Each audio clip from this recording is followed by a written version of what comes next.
Hey guys, how's it going? Author Daniel Coolbaugh here. I just want to give you guys a quick video on why I loved the book Skinwalker by Faith Hunter. There we go. It's hard because if I turn the lamp off, there's not enough light. If I have the lamp on, it hits the glossy covers, but that's how you know it's a good cover. I really enjoyed this book. So it says Jane Yellowrock is the last of her kind, a skinwalker who can turn into any creature she desires. She's always used her talents to hunt the undead for a living, but now she's been hired by those she's trained to kill. Catherine Fontenay, one of the most powerful vampires in New Orleans and the madame of its oldest bordello, has tasked Jane with hunting a powerful rogue vampire who's on a killing spree. Amidst a house full of real ladies of the night and a hot Cajun biker with a panther tattoo, who she's not sure if she can trust, Jane must stay focused and complete her mission, or else the next skin she'll need to save may be her own. There were some very interesting world building aspects in this book that I really enjoyed. The Skinwalker magic, how Jane does what she does. There's some mystery in there, super interesting. I was not expecting that from the blurb.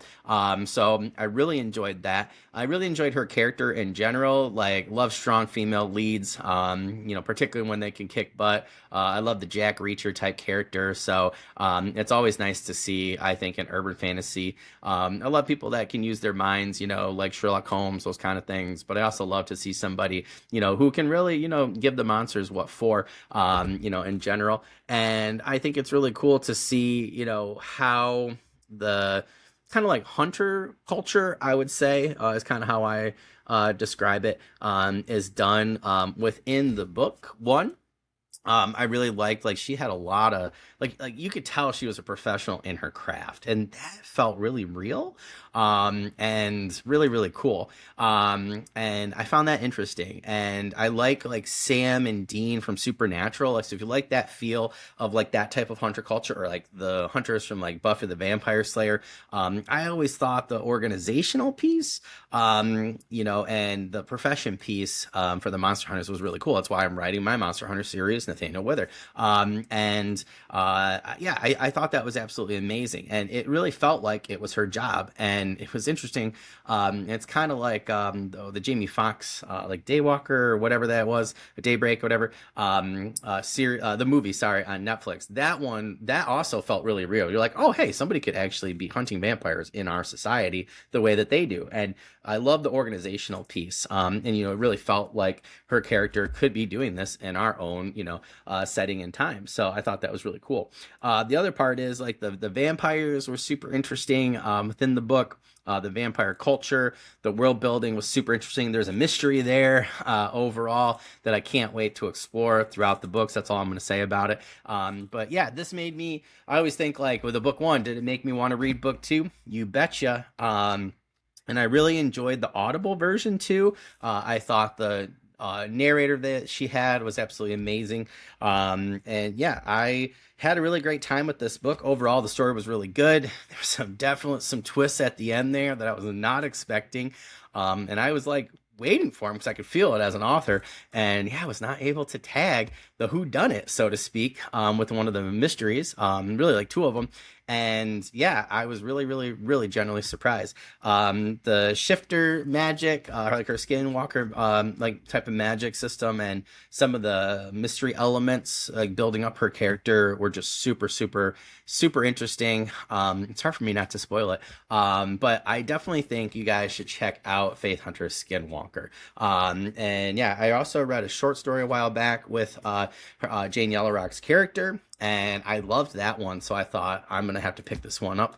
It took me a little while to get back to it. I had started it right before my son was born. It was the worst decision with the paperback, and I was looking at it a couple weeks ago. I was like, you know what, I need to get back into this. So I actually reread the entire start to it, and then listened to a little bit when we were on vacation, and then came back and finished it via paperback. So definitely think you guys should check it out. I'm really excited for the second book. I have it around here somewhere, but I also have it on Audible as well. So I really can't wait to check it out and to keep going with the series. The covers are some of my favorite covers. I have some other ones around here as well. And then I also really can't wait to check out, just want you guys to know too, her other series, her Soulwood novels, right? So this is Blood of the Earth. My friend said that he really enjoyed this one as well.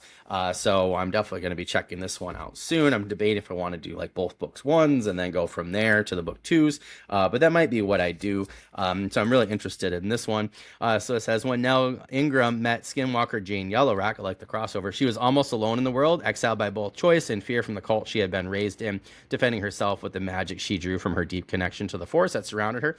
Now Jane has referred Nell to Psyled, a Homeland Security agency policing paranormals, and Agent Rick LaFleur has shown up on Nell's doorstep asking for her help. Local girls are going missing, and Rick fears they may be in the hands of a paranormal hating terrorist group. And worse, the cult Nell hopes she has left behind may be aiding and abetting the kidnappers. Rick's appearance forces her out of her isolated life and into a perilous investigation. Now she has a team and a mission. What she doesn't have is time. And I just love those aspects, because I love Jim Butcher. You know, I love the crime noir, the, you know, investigative, you know, aspects of a lot of these types of urban fantasies. But I also really love, you know, branching out into other characters and other ways to tell the story, and, you know, other professions for the main characters. Like, my main character, Nathaniel Wither, is a monster hunter. He used to be a Marine, so he's a veteran. And then he gets out of that life and is thrust into this supernatural world, and then forced to deal with it. And I literally say on my prequel novella #1, The Hunted, like, the first thing I say is, you know, Nathaniel's no PI, like, forget the business card. And I like the fact that both of these characters are interesting characters and, you know, don't fit the typical mold. So I love seeing people do new things. I love seeing them do interesting things, particularly within urban fantasy and sci-fi genre. So I can't wait to check those out.